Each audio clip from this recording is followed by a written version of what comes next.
लिया गया है और कानून का समान संरक्षण ये अमेरिका से लिया गया। धर्म, जाति, लिंग और वंश के आधार पर कोई भेदभाव नहीं किया जाएगा, 2021 में पूछा है। धर्म, जाति, लिंग और वंश के आधार पर कोई भेदभाव नहीं किया जाएगा। ये आईएएस के 95 में भी पूछा है, आईएएस 95 में धर्म, जाति, लिंग के आधार पर भेदभाव नहीं किया जाएगा। और 2021 के आईएएस में भी पूछा है, धर्म, जाति, लिंग और वंश के आधार पर भेदभाव नहीं किया जाएगा। अंग्रेजी इसका मैंने आपको बता दिया था बेटा। एमपीपीएससी 2016 में पूछा है, 17 मतलब खतरा है ना। एमपीपीएससी 2017 अस्पृश्यता का अंत है ना। वर्ना पेरिकुलर कमेटी आई थी, उसने सिविल ट्राइब और कास्ट को लेकर के बात कही थी है ना। तो एमपीपीएससी 16 का क्वेश्चन और यही क्वेश्चन रिपीट करके 17 में भी दिया था। मतलब आर्टिकल 17 अस्पृश्यता का अंत 2 बार पूछ चुका है। उपाधियों का अंत 2020 में पूछा हुआ है। उपाधियों का अंत टाइटल, उपाधियों का अंत भारत रत्न को लेकर कंट्रोवर्सी थी, तो उस समय पूछा गया था उपाधियों के अंत को लेकर। तो ये उपाधियों के अंत को लेकर के, टाइटल के उन्मूलन को लेकर के, और ये सारे आर्टिकल इंपॉर्टेंट है, इसको एक बार रट लीजिए 14 से लेकर के 18 तक, फिर आगे बढ़ेंगे हम। बात समझ में आ रही, बात समझ पा रहे हैं मेरी? जो मैं बोल रहा हूं, मेरी चीजों को समझना बेहद जरूरी है।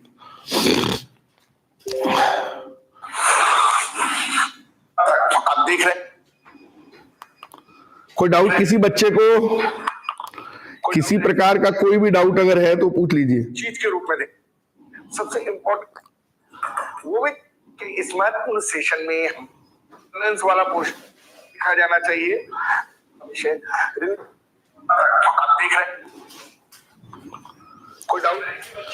इसमें कमेंट ऑन कर देंगे तो आप इसमें क्वेश्चंस भी हमसे पूछ सकते हैं लाइव सेशन के अंदर, इसको ऐप से कनेक्टेड कर देंगे हम। तो यहाँ पर एक क्वेश्चन बना लीजिए, उपाधियों का अंत किसमें दिया गया है? उपाधियों का अंत किसमें दिया गया है, इसको बना लीजिए स्टार बना के।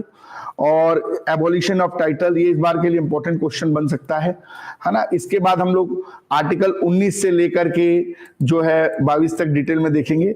19 से लेकर के 22 तक, जिसको हम लोग राइट टू फ्रीडम कहते हैं। राइट टू फ्रीडम पे हम चलेंगे 19, 20, 21, 22। पहले अंग्रेजी में देख लेते हैं, फिर हिंदी में देखेंगे। कोई दिक्कत यहाँ तक के एक बार रिवाइज कर लीजिए। Equality before law accepting in Britain and equal protection of in America is very important.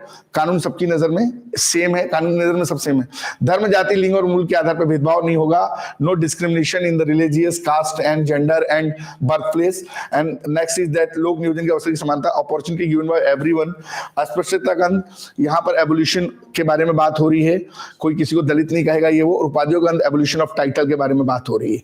बात समझ रहे? कोई लाड नहीं लगाएगा, कोई सर नहीं लगाएगा, ये सारी चीजें। अब यहाँ पर हम बात करते हैं 19 से लेकर के 22 में है राइट टू फ्रीडम। उसमें सबसे इंपॉर्टेंट है आर्टिकल 19। ये फ्रीडम ऑफ स्पीच की बात करता है सिटीजन को, freedom of assembly, freedom of association, freedom of movement, freedom of residence, freedom of occupation, freedom of speech and expression. और इसी को लेकर के आजकल बहुत सारा हल्ला मचा हुआ है कि फ्रीडम ऑफ स्पीच के नाम पे लोग किस तरीके की गलत चीजें कर रहे हैं। अब 20 कहता है respect of convention of offence, स्वयं के खिलाफ गवाही नहीं। और 21 कहता है protection of life and personal liberty, अगर आप पैदा खुद हुए हैं तो अपने आप को मारेंगे नहीं, अर्थात आत्महत्या गैर कानूनी है। यहाँ पर इतना अगर आपने पढ़ लिया है तो हम पहले हिंदी में जाने के पहले एक बार ये समझने का प्रयास करेंगे कि हमने अंग्रेजी में जो देखा है, अंग्रेजी मीडियम वाले बच्चे इसको उतार लेंगे, फिर स्वतंत्रता के अधिकार को समझ के हम डिटेल में हम आर्टिकल 19, 20, 21 और 22 को डिटेल में देखेंगे। एक बार जब अंग्रेजी माध्यम के बच्चे इसको उतार लीजिए। कोई डाउट है किसी बच्चे को तो मेरे से बिल्कुल पूछ लीजिए, कहीं कोई डाउट नहीं होना चाहिए।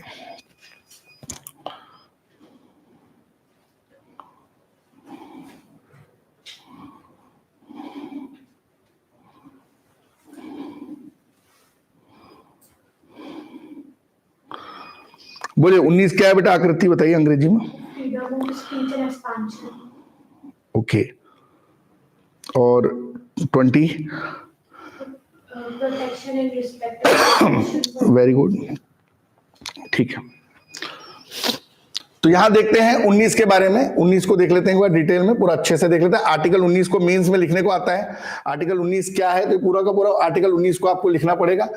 अभिव्यक्ति की स्वतंत्रता के बारे में बात करता है, चाहे वो आपका व्यक्तिगत अधिकार है, वहां पर अभिव्यक्ति, एकत्र होने की स्वतंत्रता, यूनियन बनाने की, आवागमन करने की, निवास करने की, अपना आजीविका करने की स्वतंत्रता। 20 कहता है अपराधों के लिए दोषी सिद्धि, स्वयं के खिलाफ गवाही नहीं दे सकते। और 21 कहता है आपका जीवन ईश्वर ने दिया, आप अपने आप को खत्म नहीं कर सकते, आत्महत्या नहीं कर सकते, जीवन और व्यक्तिगत स्वतंत्रता के बारे में बात करता है। और 21 जो है निजता के अधिकार की भी बात करता है, फोन टेपिंग और तमाम प्रकार का आपकी नींद से लेकर तमाम चीजें। यूपीएससी ने क्वेश्चन पूछा निजता को लेकर के। आर्टिकल 21 राइट टू प्राइवेसी यहाँ पे लिख लीजिए, राइट टू प्राइवेसी यहाँ लिख लीजिए, बहुत इंपॉर्टेंट है। मैं आपको क्वेश्चन बता देता हूं, आईएएस के एग्जाम में राइट टू प्राइवेसी को लेकर डायरेक्ट क्वेश्चन है। 2021 में क्वेश्चन है, भारत के संविधान के किस अनुच्छेद में निजता का अधिकार है? आइए 2021 में क्वेश्चन है, आइए 2021 का क्वेश्चन है और आर्टिकल 21 से रिलेटेड है। आंसर है आर्टिकल 21, राइट टू प्राइवेसी। उस समय विपाशा बसु की फोन टेपिंग जॉन अब्राहम के साथ चर्चा में थी, मीडिया ने दिखा दी थी, एनडीटीवी वगैरह ने, तो उसमें काफी हल्ला मचा था और उस समय करंट अफेयर्स में चर्चा में था, तो इसलिए पूछ लिया था। इंग्लिश वाले इंग्लिश में लिखो, हिंदी वाले हिंदी में लिखो भाई, है ना। अब इसका हिंदी में देख लेंगे, फिर इसके बाद अंग्रेजी देख लेंगे 22 वाले को, बस समझे। 22 को थोड़ा सा देख लेते हैं अपन यहाँ पर एक बार, क्योंकि 22, 21, 22 एक दूसरे से जुड़े हुए हैं, कनेक्टेड है। 21 ए भी पढ़ना है अपने को, फिर उसके बाद इंग्लिश में चलेंगे। यहां तक कोई दिक्कत नहीं होनी चाहिए। आज हमारा टारगेट जो है वो 12 से 35 तक का टारगेट है, जो हम कवर कर लेंगे।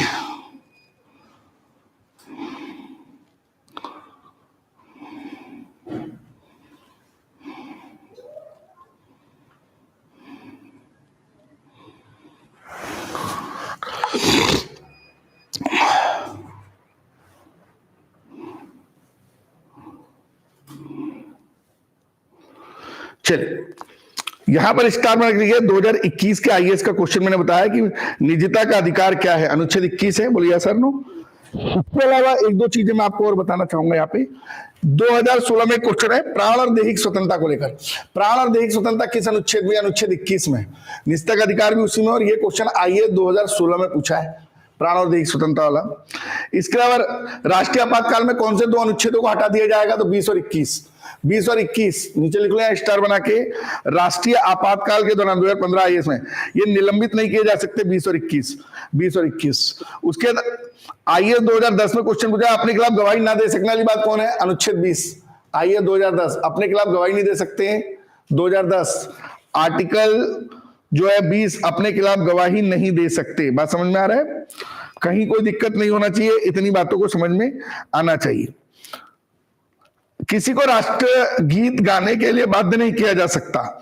इसका आंसर है वाक और स्वतंत्रता के व्यक्ति का अधिकार का उल्लंघन है। अभी देखो राष्ट्रीय गीत को लेकर, राष्ट्रीय गान को लेकर विवाद भी चल रहा है। तो आइए 96 में क्वेश्चन आया है, बहुत बढ़िया क्वेश्चन है। आइए 96 में क्वेश्चन आया और वंदे मातरम इशू की चर्चा में तो प्रश्न आएगा किसी को राष्ट्रीय गीत गाने के लिए बाध्य नहीं किया जा सकता। पहला, वाक स्वतंत्रता, स्वतंत्रता के व्यक्ति का उल्लंघन है। अंतःकरण और धर्म को अबाध रूप से आचरण का अधिकार है। राष्ट्रीय गीत गाने के लिए बाध्य करने के लिए कोई संविधान में उपबंध नहीं है। 1, 2 और 3 तीनों बातें सही हैं। तो वंदे मातरम वाले प्रकरण से इसको जोड़ सकते हो? बोला हाँ या ना? वाक और अभिव्यक्ति की स्वतंत्रता को वंदे मातरम से जोड़ सकते हो? हाँ या ना? तो जिन जनाब के बारे में मैंने बोला था कि ये बोल रहा हम नहीं गाएंगे, आप उसका कुछ नहीं कर सकते, क्योंकि संविधान इसकी इजाजत आपको। और ये क्वेश्चन आईएएस 96 में ऑलरेडी पूछा जा चुका है। ओके, करंट अफेयर से जोड़ रहे हो? Very nice.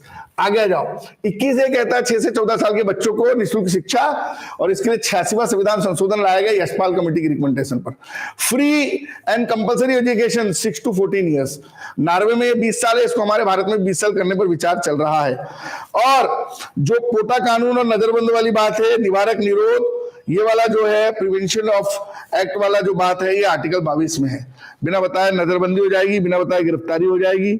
इसको लेकर भी बड़ा हल्ला मचा हुआ है अभी हाल फिलहाल में। तो अनुच्छेद 22 को भी हम अंग्रेजी में एक बार थोड़ा देख लेते हैं और 21A को भी देख लेते हैं।